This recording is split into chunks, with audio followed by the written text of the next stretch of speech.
1절로 5절 말씀 우리 한 목소리로 다 같이 읽도록 하겠습니다. 창세기 5장 1절로 5절 말씀입니다.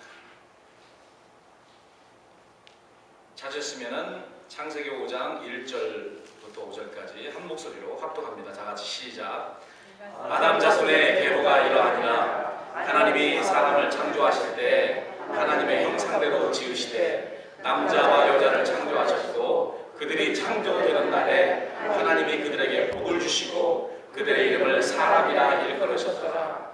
아담이 일찍 30세에 자기 모양 곧 자기 형상과 같은 아들을 이름을 셋이라 하였고 아담이 셋을 낳은 후 800년을 지내며 자녀를 낳았으며 그가 930세를 향수하고 죽었더라. 특별히 여기 2절에 보니까요, 하나님께서 남자와 여자를 창조하시고 그 창조하는 날에 그들에게 복을 주셨다. 그리고 그들의 이름을 사람이다. 히브리어로 사람이라는 말은 이시라고 합니다. 이시. 그리고 여자, 사람이라는 남자라는 그런 말이고요. 그 다음에 여자라는 말은 이샤. 이시에서부터 나왔다 해서 이샤에서 우리가 이브라는 말이 거기서 나왔죠. 이시는 사람, 남자고요. 이샤는 거기서 이시에서부터 나왔다. 이샤, 이브가 된 것입니다. 그래서 이시라는 말을 요즘도 많이 사용합니다. 유대 사람을 우리가 뭐라고 부르죠? 주, 이시 그러죠. 네. 바보 같은 사람은요, foolish. 영국 사람은요, British. 이시가 사람이라는 말입니다. 그래서 히브리어에서 이렇게 나와서 사람이라는 말, 사람이다. 이렇게 하나님께서 복을 주셨다. 이렇게 오늘 본문에 기록되어 있습니다. 우리 김 목사님이 기도 중에도 말씀하셨지만은 5월은 가정의 달입니다. 첫 주일 오늘은 어린이 주일 혹은 꽃주일이라 해서 첫 번째 5월의 첫 번째 주일은 어린이 주일로 지키고요. 그리고 두 번째 주일은 어버이 주일로 우리가 그렇게 기억을 합니다. 그래서 두세 주일에 걸쳐서 그리스도인들의 가정 그리고 자녀 교육 등에 대해서 여러분들과 말씀을 나누기로 합니다. 지난 한 2, 3주일 동안 우리가 계시록 14장을 공부했었는데요. 잠시 접고 특별히 5월이기 때문에 가정의 중요성에 대해서 이야기하되 천국을 반영해야 되는, 리플렉트 해야 될 곳이 바로 가정이라는 것을 여러분들에게 말씀드립니다. 사실 사람들의 가정이 천국을 반영하도록 하나님께서 그렇게 제정을 하셨는데요, 천국을 반영하지 못하고 지옥을 반영하는 그런 가정들이 너무나도 많습니다. 아이들이 청소년 시절에 집에 들어가기 싫어하는 그런 이유가 뭐냐면요, 물어보면은 간단하게 뭐라고 말하냐면 지옥 같은 집에 들어가기 싫습니다 라고 하는 아이들이 굉장히 많아요. 가정은 천국을 반영을 해서, 그래서 어디에 있든지 집으로 다시 돌아가고 싶은 그런 마음이 있어야 되는데 아이들이 지옥 같은 가정에 나는 들어가기 싫습니다 하면서 자꾸 나오는 이유가 있습니다. 하나님이 두 가지 기관을 이 세상에서 제정하셨는데 첫 번째는 가정입니다. 교회를 제정하시기 전에 제일 먼저 하나님께서 제정하신 그 기관이 바로 가정이에요. 첫 번째로 세워졌기 때문에 더 중요할 수가 있습니다. 그리고 교회를 세우셨어요. 그래서 이 교회와 그리고 가정과 하나님 나라의 천국은요, 비슷한 유사점들이 너무나도 많아요. 그래서 우리는 이 세상에서 가정을 통해서 천국을 배우게 됩니다. 가정이 천국을 잘 우리가 그 가정을 통해서 잘 나타나야 되거든요. 아버지는 하늘나라의 천부이신, 하늘나라의 아버지이신 천부 하나님을 이 땅에서 잘 반영을 해요. 근데 아버지들이 하나님 아버지를 잘 반영을 하지는 않아요. 그리고 가정이 하늘나라의 패밀리를 잘 반영을 해야 되는데 이 가정에서 지옥 같습니다. 그렇기 때문에 우리 사람들의 마음이 그 천국에 대한 그런 소망이 별로 없는 거예요. 그리고 우리가 우리 육신의 아버지의 부정적인 그런 모습들이 굉장히 많이 있기 때문에 우리가 내추럴리 우리 마음속으로 하나님에 대해서 부정적인 그런 마음들이 굉장히 많이 생기게 되는 것입니다. 교회가 만들어진 목적이 이 땅에서 천국을 미리 맛보기 위함이라면 가정은 이 땅에서 하나님의 가정, the family of God, 하나님의 가정을 경험하기 위해서, 사람들로 하여금 경험시켜주기 위해서 만들어졌다는 것을 우리는 기억해야 됩니다. 그래서 저는 먼저 하나님께서 가정을 만드신 목적에 대해서 여러분들에게 성경을 통해서 말씀드리기를 원합니다. 창세기 1장을 여러분 열어보시기 바랍니다. 우리가 읽은 곳은 창세기 5장이었는데요. 다시 앞으로 좀 가서 창세기 1장 27절로 28절, 오늘 우리가 읽은 말씀과 비슷한 그런 부분입니다. 하나님께서 처음에 사람을 창조하실 때 어떻게 창조하셨나 또 자세히 나와 있습니다. 27절, 28절 여러분들에게 봉독해 드리겠습니다. 하나님이 자기 형상, 곧 하나님의 형상대로 사람을 창조하시되 남자와 여자를 창조하시고 하나님이 그들에게 복을 주시며 그들에게 이르시되 생육하고 번성하여 땅에 충만하라. 땅을 정복하라. 바다의 고기와 공중의 새와 땅에 움직이는 모든 생물을 다스리라 하십니다. 하나님께서 남자와 여자를 창조하시고 그들에게 복을 주셨습니다. 우리가 읽은 본문 5장에도 동일한 그러한 내용이 나오는데요. 그들에게 그리고 이르십니다. 뭐라고 이르시냐면은 multiply, 생육하고 번성, reproduce, multiply, 그리고 fill the earth. 그리고 땅을 정복하라는 그런 명령까지 주십니다. 그래서 우리는 자녀를 생산하고요. 그리고 번성하고 땅에 충만해져야 됩니다. 그리고 땅을 정복해야 됩니다. 그리고 하나님이 우리 전에 사람 이전에 창조하셨던 그러한 동물들, 바다의 고기와 공중의 새와 땅에 움직이는 모든 생물을 다스리라 그렇게 하셨습니다. 저는 왜 이러한 명령을 우리 사람들에게 주셨을까? 하나님이 동물과 또 바다 동물과 또 하늘의 새들과 이런 모든 것을 사람으로 하여금 정복하고 다스리게 함으로써요. 시험장이었습니다. 일단. 그래서 나중에 잘 우리가 여기서 훈련 받고서 우주 만물을 다 통치할 수 있도록 하나님 대신, 하나님과 함께, 예수 그리스도 대신, 예수 그리스도와 함께. 그래서 우리 시험장을 주셨는데 우리가 그 일을 잘 감당하고 아담 때부터 잘 감당하지 못하고 있습니다. 물론 이제 예수님께서 오셔서 우리를 회복시켜 주셨고 이제 앞으로 예수님이 다시 오시고 우리가 온전히 하나님의 아들들로 나타나는 그 부활 때에는 우리가 온전하게 훈련받은 하나님의 성도들, 그리스도인들이 온전히 우주 만물을 예수 그리스도와 함께 다스리게 될 것입니다. 여러분 꿈같은 이야기처럼 들릴지 모르지만 이것이 바로 하나님의 말씀이고 우리에게 하나님께서 복 주신 그러한 이유요 목적인 것입니다. 하나님께서 사람을 하나님의 형상, 곧 하나님의 모양대로 이 물질 세계에 창조하신 이유는 하나님의 영광과 완전하심을 물질 세계에 드러내기 위함입니다. 성경은 사람이 하나님의 형상대로 창조되었다고 말하고 있습니다. 하나님의 형상대로 창조된 사람은 이 땅, 즉 이 물질로 만들어진 이 피조 세계에 살면서 자기들이 사람이 생각할 때 자기들이 진정으로 하나님의 모양과 형상대로 만들어졌다는 것을 증명하면서 살아가도록 만들어진 존재인 것입니다. 여러분은 어떻게 생각하십니까? 우리가 하나님의 형상대로 만들어졌는데요. 하나님께서 우리를 창조하실 때 하나님의 모양, 하나님의 형상대로 만들었다. 이 말씀을 여러분들은 어떻게 이해하십니까? 우리 사람이 눈이 있고 코가 있고 입이 있고 귀가 있고 손발이 있기 때문에 하나님도 눈, 코, 귀와 손발이 있을 것이다. 이러한 모양처럼 만들어졌기 때문에 우리가 하나님도 그런 분일 것이다 라고 여러분 생각하십니까? 하나님의 이런 모양, 하나님은 영이시니까요. 물질이 아니십니다. 그래도 하나님은 모양이 있으시죠. 영이시지만. 그래서 우리가 비슷한 그런 모양을 가지고 계시다라고 이렇게 생각할 수 있지만은 더 정확히 말해서 하나님이 우리를 하나님의 형상, 하나님의 모습대로 만들었다는 것은요. 하나님께서 천지를 창조하시고 모든 동물들을 하나님의 말씀으로 만드십니다. 말씀을 통해서 만드세요. 있으라 만드십니다. 어떻게 생각하면 하늘의 새들과 땅의 동물들과 바다의 고기들은 하나님이 흙으로 빚었을지도 모릅니다. 왜냐하면 이것들이 죽으면 다 흙으로 돌아가거든요.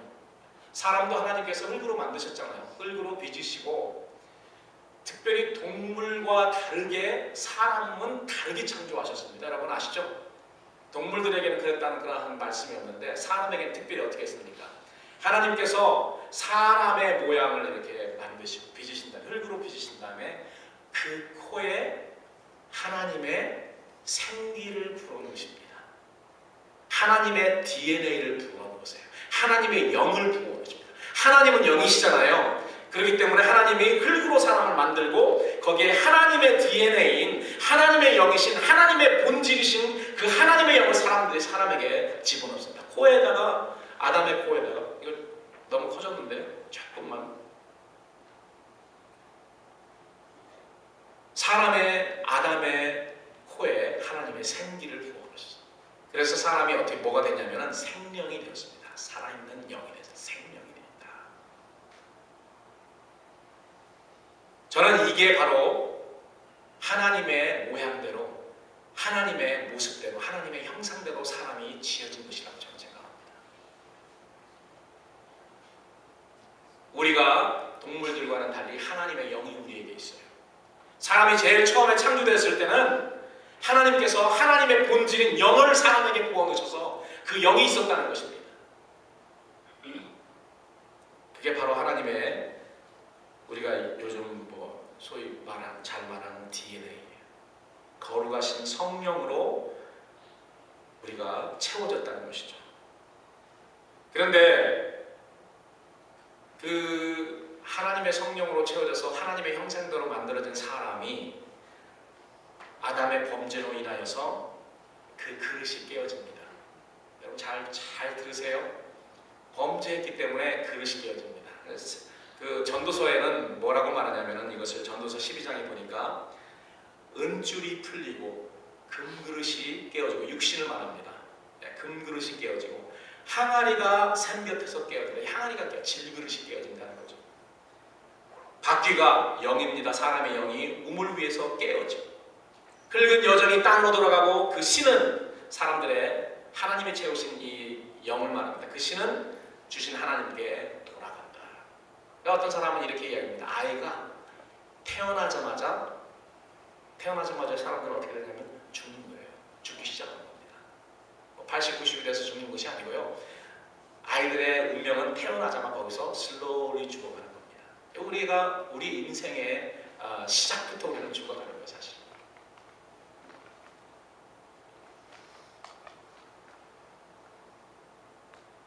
그렇기 때문에 하나님이 우리 안에 하나님의 거룩하신 영으로 하나님의 DNA로 채우셨는데 우리의 이 질그릇 맨 처음에는 금그릇을 만드셨는데요. 범죄해가지고 질그릇이 돼서 깨어지기 시작합니다. 그러니까 어떻게 해요?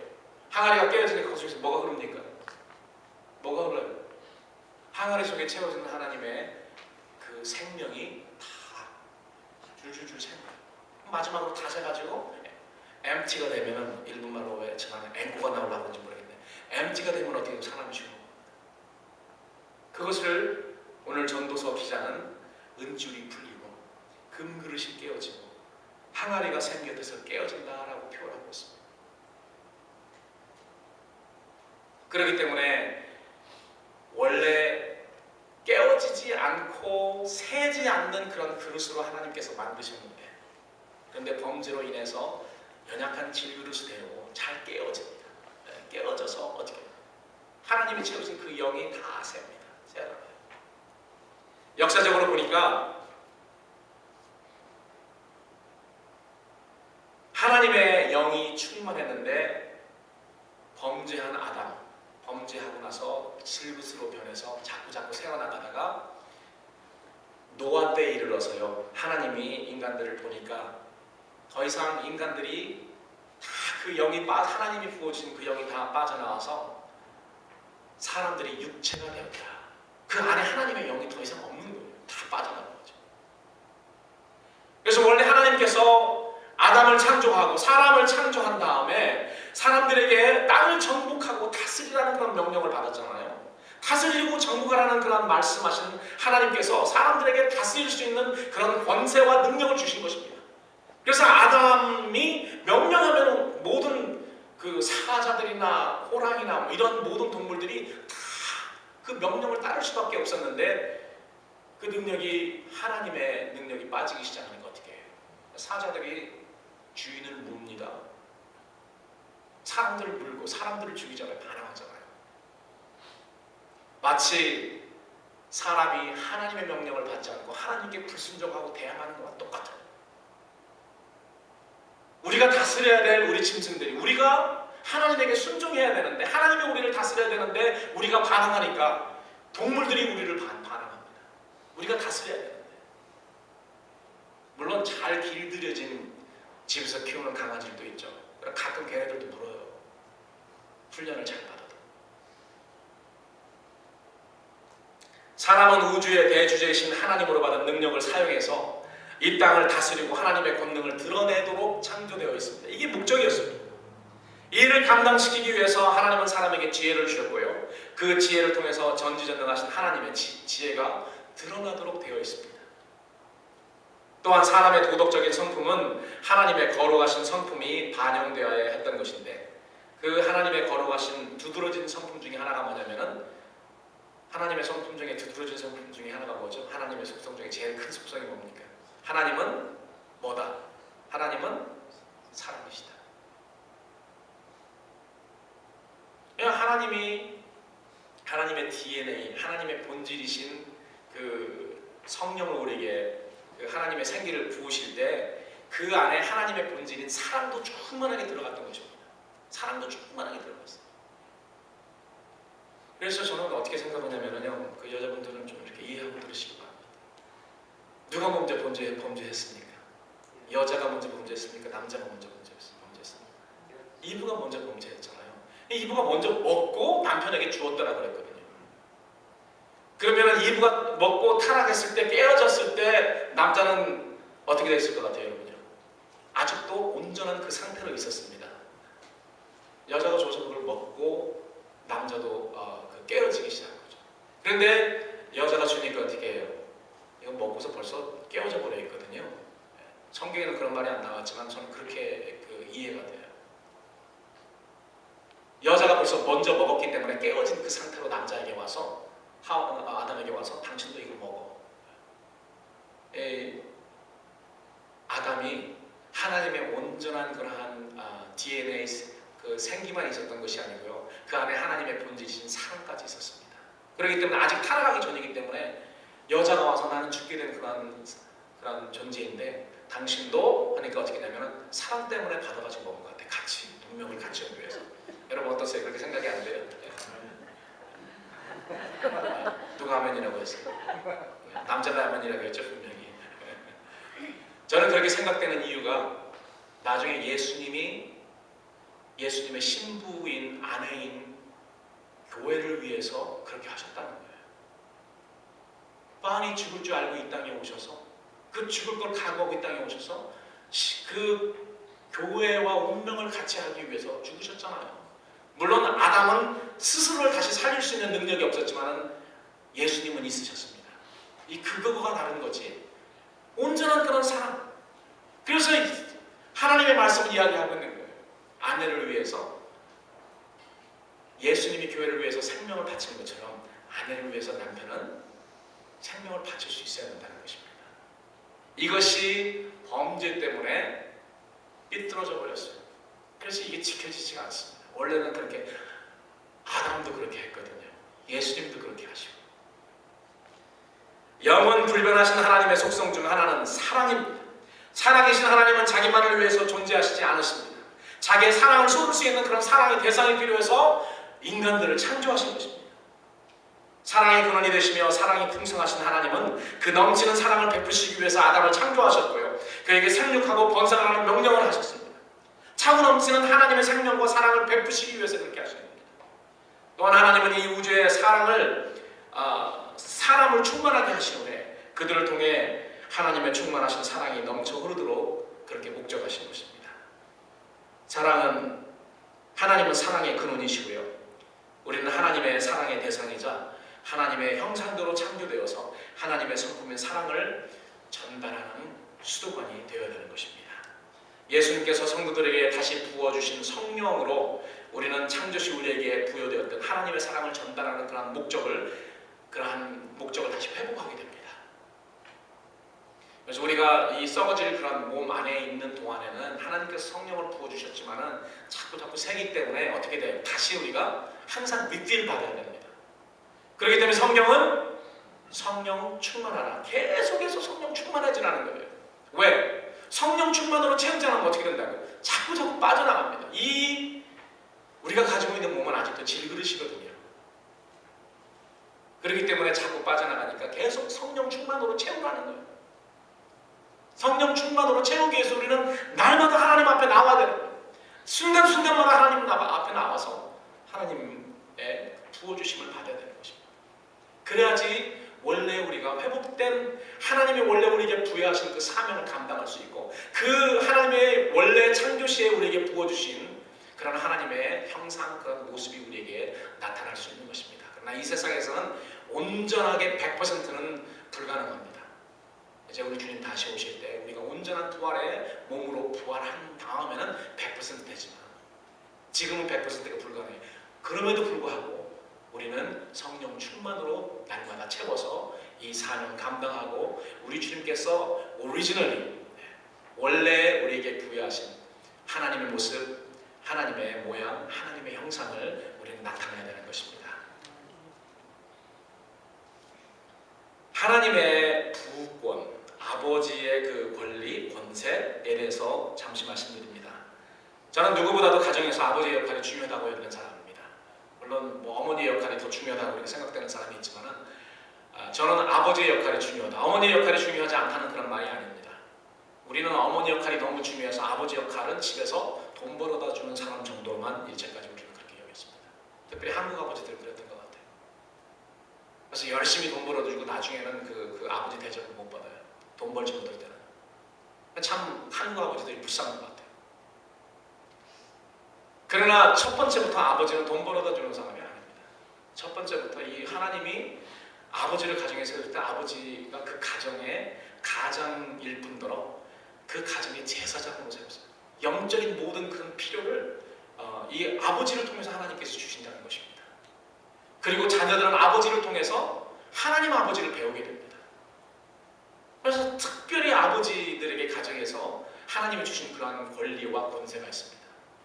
뭐 누리고 이렇게 하라는 것이 아니고요. 우리 아버지들은 가정에서 자녀들에게 하나님을 반영해요. 그렇기 때문에 엄청나게 중요하고 막중한 책임 있는 그러한 자리가 바로 아버지 자리라는 것입니다. 너무 쉽게 생각하지 마세요. 이 땅의 아버지들은 자녀들에게 그들의 삶을 나누어주고 사랑으로 돌봐줌으로써 하나님 아버지의 형상을 반영하도록 그렇게 만들어진 것입니다. 서로 사랑하고 신뢰하며 순종하는 삶을 가짐으로 이 땅의 가정들은 하늘의 가정, 패밀리가 하나님의 가정을 반영하는 것이죠. 가정의 기원이 하나님으로부터 온 것과 이 땅에 있는 가정의 목적이 하늘나라에 있는 가정을 반영한다. 이것을 우리가 깨달을 때 우리는 우리와 우리 자녀들의 그런 관계를 바르게 이해할 수 있게 됩니다. 그리고 그 관계를 귀하게 여기고 우리에게 아버지들에게 막중한 그런 사명과 책임이 있다는 것을 알게 되는 것입니다. 또한 우리와 우리 자녀들과의 그 관계는요, 하나님에 대한 우리의 순종과 신뢰도를 강화시키도록 되어 있습니다. 많은 사람들이 부인할 수 있지만 아이들의 하나님에 대한 개념은 그들의 부모들에 의해서 크게 좌우된다고 저는 그렇게 믿습니다. 무슨 말인가 하면은 종종 부모님들이 귀찮게 졸라대는 아이들에게 지키지 못할 약속을 자주 할 때가 있습니다. 그러나 저는 약속을 지키지 못할 거면은요, 그냥 임시 훈련으로 아이들에게 그렇게 약속을 하지 마세요. 별로 좋지 않은 것 같아요. 약속을 했으면은 끝까지 지키는 부모. 왜 이게 중요하냐면은 만약에 이게 가정에서 부모님을 통해서 실행이 되지 않으면은 아이들의 마음속에 뭐가 생기냐면 하나님은 약속을 하고도 지키지 않으시는 분이시다. 이런 마음이 싹 들기 시작합니다. 그래서 뭐가 잘못되고 뭐가 안 되잖아요. 그럼 괜히 하나님 원망하게 돼요. 지키지 못할 것은 아무리 울고 졸라대더라도 NO라고 하십시오. 그리고 지킬 수 있는 것은 YES라고 하되 꼭 지키시기 바랍니다. 두 번째로 장시간 우리가 일을 해야 되기 때문에 아이들과 개인적인 시간을 많이 갖지 못하는 그런 부모님들, 아이들이 그런 부모님들을 보고 특별히 아버지들이 그렇잖아요. 우리 아버지들 한국에서는 요즘은 그러지 않을지 모르겠습니다. 아버지들은 보기가 힘들어요. 저도 어렸을 때 아버지가 열심히 사업도 하시고 그러시기 때문에 전혀 보지를 못했어요. 하루 종일 보지 못했다고 해요. 아침에 뭐 일찍 일어나셔서 이제 싸움 하시고, 밤에는 또 나가셔서 사람들 만나고 이렇게 하고, 저녁에 늦게 뭐 10시에 가시고, 뭐 한국의 아버지는 다 뭐 술을 하시고 저녁에 그렇게 하고 들어오시잖아요. 변하시면 저는 자죠. 그렇기 때문에 아버지 얼굴을 못 본 때가 굉장히 많이 있습니다. 그리고 이제 어머니들이 거의 많이 대신하죠. 근데 그런 가정에서, 특별히 아버지가 아이들에게 시간을 많이 할애하지 않은 그런 가정에서 자란 아이들은 어떤 마음을 갖냐면은, 하나님은 여러 가지 더 중요하고 크신 일을 하시느라 나에게 관심이 없다. 가만히 생각해 보니까 저도 하나님에 대한 그러한 생각이 그렇게 많이 들어요. 어떤 때 보면 하나님 나한테 관심이 별로 없으신가? 하나님 더 중요한 일 많이 하시나? 이런 생각이 들어요.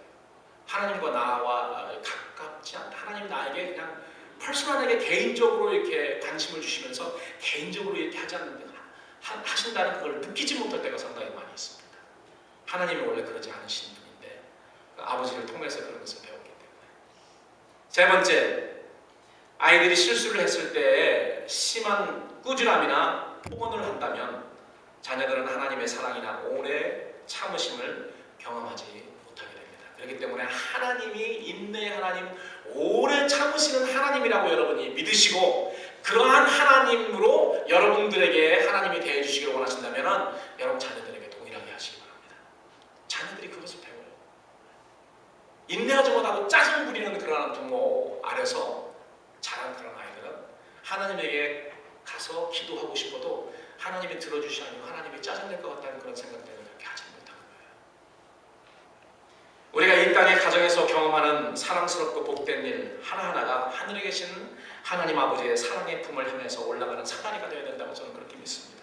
성경 제일 첫 부분인 창세기 1장 1절에 태초에 하나님이 천지를 창조하시다라고 그렇게 말하고 있습니다. 하늘과 땅, 하늘에 있는 가정과 땅에 있는 그런 가정, 이 두 가지는 서로 일치하고 조화를 이루도록 만들어져 있습니다. 그래서 지난주에도 제가 여러분들에게 말씀드렸죠. 영계, 하늘에는 천사고 이 땅에는 하나님의 종들이 같이 이렇게 조화를 이루면서 일을 한다. 마찬가지로 가정도 그렇습니다. 하늘에 있는 가정과 이 땅에 있는 가정, 그리스도인들의 가정과 교회죠. 조화를 이루어서 같이 이렇게 연결돼서 나간다는 것입니다. 이러한 사랑의 가정을 이루는 것이 사람이 누릴 수 있는 최고의 특권이다 라고 성경은 여러 곳에서 이야기하고 있습니다. 이 땅의 가정에 대한 하나님의 계획은 그래서 다음과 같습니다. 부모들은 자녀를 통해서 하나님께서 사람을 얼마나 귀하게 여기시고 사랑하시는지, 또한 사람들이 하나님께 순종하며 하나님께 영광을 돌릴 때 얼마나 기뻐하시는지 몸소 체험하게 되는 것이고, 또한 자녀들은 부모를 통해서 하나님의 무조건적인 그런 사랑을 체험하며 하나님을 전적으로 신뢰하여서 그러한 하나님을 트러스트하는, 하나님을 신뢰하는 것을 배우게 된다는 것입니다. 그러나 죄가 사람들에게 들어옴으로 인해서 사람은 타락했습니다. 몰락하고요. 가정에 대한 하나님의 계획도 곡해되었습니다. 아버지는 자녀들에게 자기 죄의 속성을 나누어 갖도록 했고, 또한 자기가 자녀들에게 복이 되기는 너무 죄가 많고 무력하다는 것을 느끼게 된 것입니다. 그 결과로 하나님 나라를 반영해야 될 가정이 지옥을 반영할 때가 너무나도 많다는 거죠. 모르겠어요. 여러분들이 자라면서 여러분들의 가정은 어땠는지, 천국과 같은 그러한 가정에서 여러분들이 자라셨는지, 아니면 지옥 비슷한 그런 가정에서 자랐는지는 저는 모르겠습니다. 그러나 많은 가정들이 아버지가 어머니를 구타하고, 아버지는 그냥 술 때문에 아이들 돌보지 않고, 특별히 저는 이 아버지 학교를 섬기면서요, 그런 아버지들이 너무 많더라고요. 너무 많았어요. 나와서 간증하는 사람마다 다 그래. 가정이 그런 사람만 아버지 학교를 갔는지.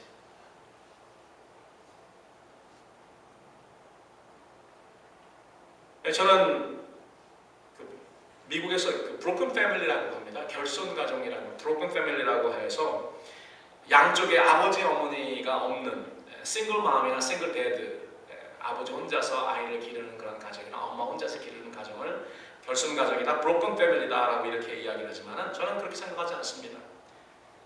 브로큰 패밀리는 뭐냐면요, 가족 일원들 사이에 사랑과 신뢰와 순종이 결여된 가정은 다 결손 가정이라고 생각해요. 뭐 아버지 혼자 키우고 어머니 혼자 아이들을 키운다고 해서 결혼 과정이 아니고 부모, 양부모가 다 있더라도 가족들 사이에 사랑과 신뢰와 순종이 만약에 없다면, 결여됐다면 그 가정은 브로큰 패밀리라는 것이죠. 죄가 파멸시킨 이 가정들을 하나님의 은혜가 복구시킵니다. 여러분 그걸 믿으시기 바랍니다. 죄는 패밀리를 패망케 했지만, 다 몰락시켰지만, 하나님은 그 예수 그리스도를 통해서 오는 그런 은혜로 다시 회복시키시기를 원하십니다. 하나님의 지혜와 은혜를 구하는 자마다 가정의 유래가 하늘에서부터 왔다는 것을 그렇기 때문에 잊지 말아야 되죠. 처음 하나님께서 제정하신 거룩하신 그런 목적대로 가정을 섬기기를 원하는 부모님들에게 하나님께서는 하나님 아버지의 마음을 심겨주십니다. 또한 그렇게 되기를 소망하는 부모님들은 하나님 아버지의 생각을 알고 그 마음을 가지고 자녀들을 대하게 되는 것입니다.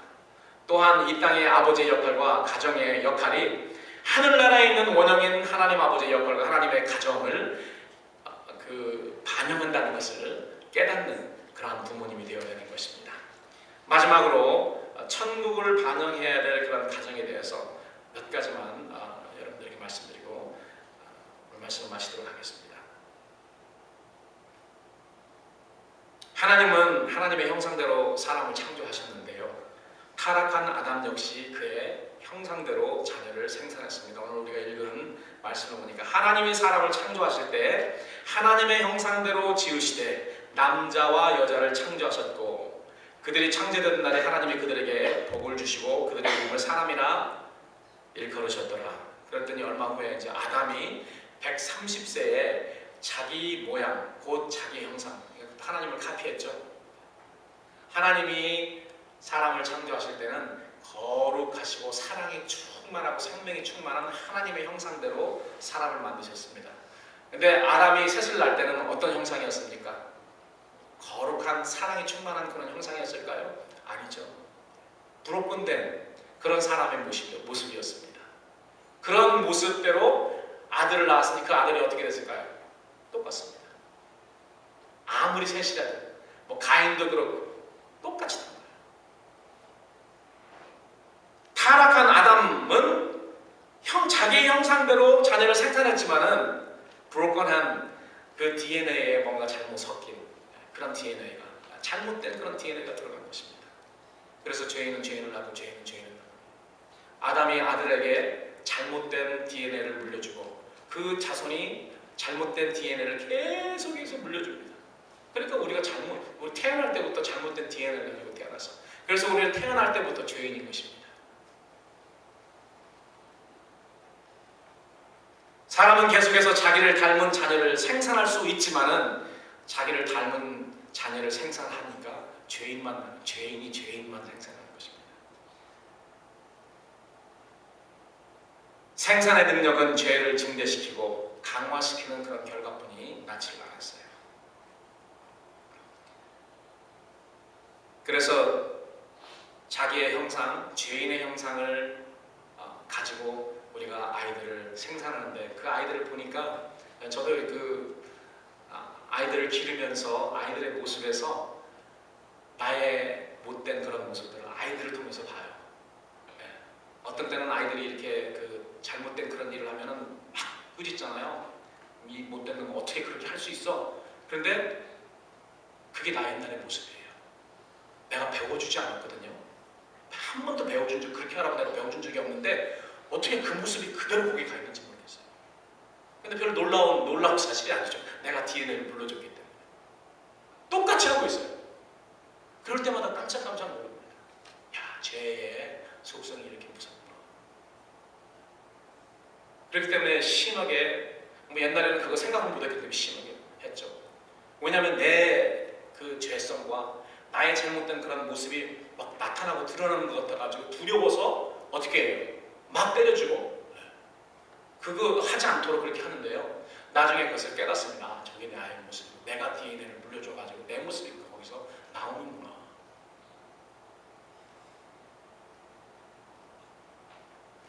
그렇기 때문에 그런 모습을 보면서 깜짝깜짝 놀랍니다.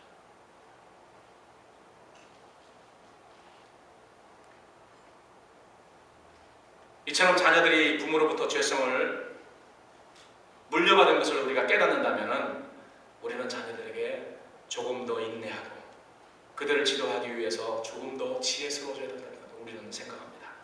그리고 우리는 우리 죄의 유일한 치료제인 하나님의 은혜와 그의 생명을 구할 수밖에 없죠. 그래서 아이들이 범죄하고 아이들이 잘못될 때는요, 이 아이 탓하지 말고 내 탓이고 해야 됩니다. 내가 쟤한테 저렇게 물려줬다. 뭐 어머니 있거든 아버지 있거든. 그래서 어떻게 해요? 나의 부족함을 깨닫고 하나님 앞에 나와서 하나님, 내가 이렇게 이런 것을 물려줘서 우리 아이들이 이렇군요. 용서해 주십시오. 하나님의 은혜를 우리 자녀들에게 베풀어 주세요. 이것이 우리의 자세가 될 것입니다. 마지막으로 모든 죄의 뿌리에 대해서만 이야기하고 말씀 마치겠습니다. 아담의 첫 아들인 가인의 범죄에서 우리는 아이들의 모든 종류의 죄의 뿌리를 발견할 수 있습니다. 모든 죄의 뿌리는, 여러분 한번 따라서 하시기 바랍니다. 모든 죄의 뿌리는 이기주의입니다. 이기주의가 뭐냐면 나만 생각하는 거거든요. 나의 유익만 생각하는 거예요. 나, 셀프만 생각한다고. 자기만 생각하는, 셀프만 생각하는 사람을 뭐라고 하죠? 영어로요? 셀프만 생각하는 사람, selfish라고 합니다. 거기 이씨가 또 들어가잖아요. selfish. 나만 생각하는 사람입니다. 그것이 나만 생각하는 것으로 우리가 창조되지 않았거든요. 남을 사랑하고 남에게 사랑을 베푸는 그런 DNA로 우리가 시작을 했는데 아담의 범죄로 인해서 그게 바뀝니다. 어떻게? 나만 생각. 그래서 아담이 자기 동생 아벨을 쳐 죽인 것은 자기만 생각했기 때문입니다. 왜? 하나님이 나를 받아줘야 되는데 동생 것만 받아주거든요. 그렇기 때문에 selfish한 마음을 죽여버려. 죄를 내가 없애버리면 하나님이 나만 생각하실 거 아니에요. 죽여버려요. 모든 범죄가 거기서 시작이 됩니다. 가정의 모든 그런 불안은 아내나 남편이 selfish하기 때문에 그렇습니다. 자존심 때문에. selfish, 자기만 생각하기 때문에. 이기주의는 먼저 사람을 하나님으로부터 단절시켰고 그 다음은 사람들 사이에 단절시켰습니다. 그렇기 때문에 원래 완벽하게 서로 사랑하고 서로 존중하게 그렇게 만들어진 그 아담과 하와의 그 부부 관계가 다 깨어져 버렸습니다. 그리고 그 사이에서 태어난 아이들도 이기주의가 됩니다. 여러분, 이기주의는요, 가르쳐 주지 않아도 아이들은 이기주의가 돼요. 여러분 바로 태어나서 한 살 정도만 아이들 돼요. 이기주의가 얼마나 심각한지 모릅니다.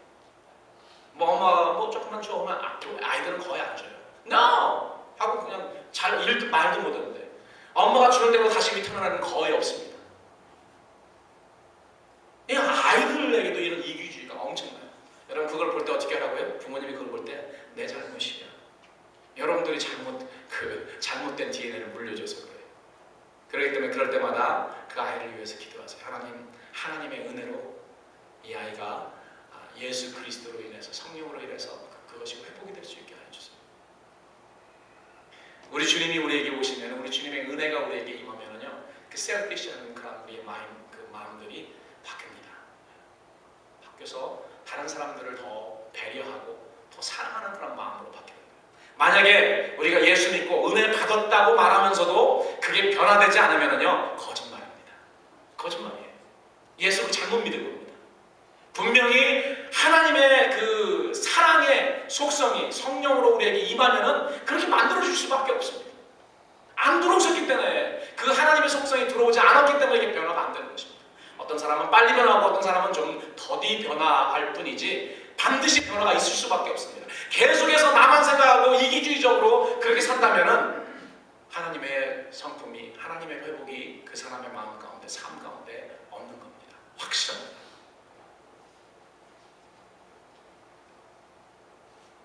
이기주의라는 이 씨앗을 우리는 그렇기 때문에 제거하기 위해서 우리는 하나님의 도움을 받아야 됩니다. 만약에 그렇지 않으면 우리는 우리 인생의 종말에 그 이기주의에 대한 열매를 거두게 됩니다. 이 열매를 우리가 거두면 안 되죠. 사랑하는 성도 여러분, 특별히 자녀들을 양육하고 양육해야 될 부모 여러분, 이거는 젊은 부모들만 말하는 것이 아닙니다. 연로하신 부모님들도 계속해서 여러분들은 자녀가 있기 때문에 자녀를 양육하시고 그들을 바른 길로 지도해야 될 그런 책임이 하나님 앞에 설 때까지, 우리가 자녀를 양육할 때까지 계속해서 있는 겁니다.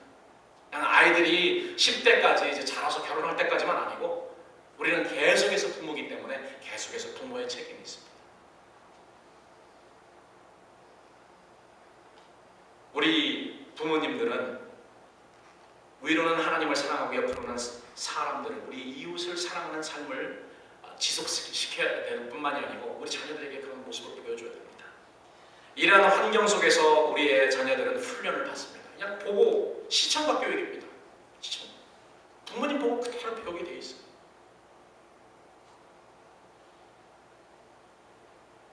이러한 환경 속에서 우리의 자녀들은 훈련을 받게 되고요. 여러분들이 자녀를 다루는 순간순간 자녀들은 훈련을 받고 여러분들이 사랑으로 훈련할 때 사랑으로 훈련받게 되는 것입니다. 만약에 우리가 자녀를 훈련하면서 험악한 언어나 심한 꾸지람이나 인내 없이 내뱉는 말들은 저항되기 쉽습니다. 그렇기 때문에 우리가 자녀들에게도 말을 조심해야 돼요. 아무 말이나 쓰면 안 됩니다. 그렇기 때문에 사랑은 인내를 요구하고 사랑은 자기의 희생을 요구합니다. 또한 자녀들을 하나님의 방법으로 양육시키기 위해서 장시간 우리가 인내를 필요한 것뿐만이 아니고 하나님의 말씀으로 양육시킬 그 방법밖에 없는 것 같아요. 질그릇처럼 깨어진 우리들이 하나님이 우리 주님이 치유해 주시는 그런 방법을 통해서 힐링 프로세스가 있습니다. 그래서 우리 그릇이 깨어져 있는데요, 예수님이 오셔서 그 질그릇을 우리 주님께서 고쳐주세요. 그래서 예수님은 치유자세요. 우리 병만 고쳐주시는 분이 아니고요, 깨어진 이 질그릇을 고쳐주십니다. 그래서 하나님의 은혜, 성령이 임할 때 잘 빠지지 않도록. 그러나 그것조차도 온전하지는 않습니다. 여러분, 온전함은 언제 온다고요? 우리 주님께서 재림하실 때 우리가 그 부활에 온전히 동참할 때 그때 온전함이 이루어집니다. 그날을 소망하면서 계속해서 우리 주님으로 치유함을 받고 성령 충만해서 우리가 우리의 가정을 우리 하나님의 속성, 하나님의 본질로 다스리는 것뿐만이 아니고 우리 자녀들도 이렇게 하나님의 말씀으로 가르치고 훈련하고 우리 주님께서 가정을 세우고 우리 사람들에게 부여한 그런 사명을 감당하는 그런 여러분들 가정, 우리 교회 또 여러분들이 되시기를 주님의 이름으로 축원합니다. 아멘. 사랑의 아버지 하나님, 감사합니다. 오늘도